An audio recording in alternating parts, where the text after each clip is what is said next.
ई सुबिहान को दिनचर्या, घर र ऑफिस को तैयारी। 2 ऑफिस और बाल बालिका को संबंध संतुलन को कथा। 3 सांझ को पुनर्मिलन पारिवारिक माया रमाइलोम भाग भागमा लिखते जांचू। यहां भाग जाम शब्द प्रस्तुत करिए कुछ। कथा शीर्षक सुगना को उज्जालो बिहान भाग, बिहान को मिठास। पोखरा को उपत्यका में धूप हल्की झलक रही थी।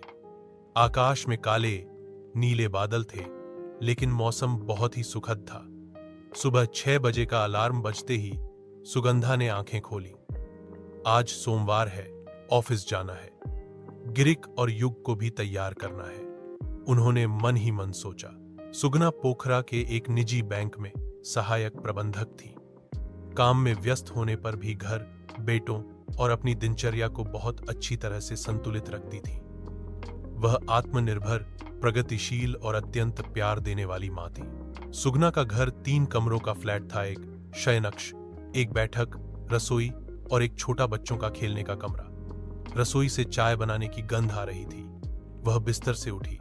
पहले चाय बनाती हूं, फिर बच्चों को उठाती हूं, उसने बतियाते हुए चूल्हा जलाया। गैस की आंच पर अदरक डालकर चाय उबाल रही थी कि युग की आवाज आई, मां, गोद। सुगना हंसी।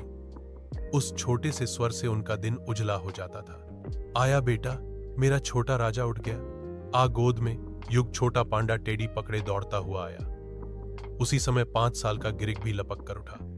आमा, मां आज टिफिन मां के लाने, आज तिमी लाई आलू पराठा बनाए दिन छू है। वाह, मम त पहिलो लंच मां खाई हाल छू, उसले नाच दे भन्यो। तीनैजना बिहान को ऊर्जा रहासोले घर लाई पूर्ण बनाए रहेगा थिए। सुगना को बिहान को तालिका सधैम व्यस्त होने गर्थ्यो।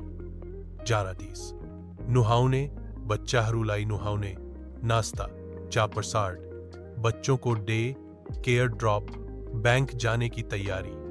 बैंक में उपस्थित बाथरूम से युग की हंसी आ रही थी। मां, फोम बहुत बनाया, बाबू आंख न लगे है, सुगना कह रही थी। गिरिक ने भाई का चेहरा साफ कर दिया। युग, मुझे देखो, इस तरह मुंह धोया जाता है, समझे? उस दृश्य में मातृत्व ही नहीं, भाई बहनों के बीच गहरा संबंध भी दिखाई दे रहा था। रसोई में चूल्हे की गर्मी, बर्तनों की खनक और पराठे की गंध, इन सब ने सुबह को उत्सव बना दिया था। बच्चों, नाश्ता तैयार। वे दोनों भाई मेज पर बैठे। गिरिक, मां, मुझे केचप भी चाहिए। युग, मुझे भी।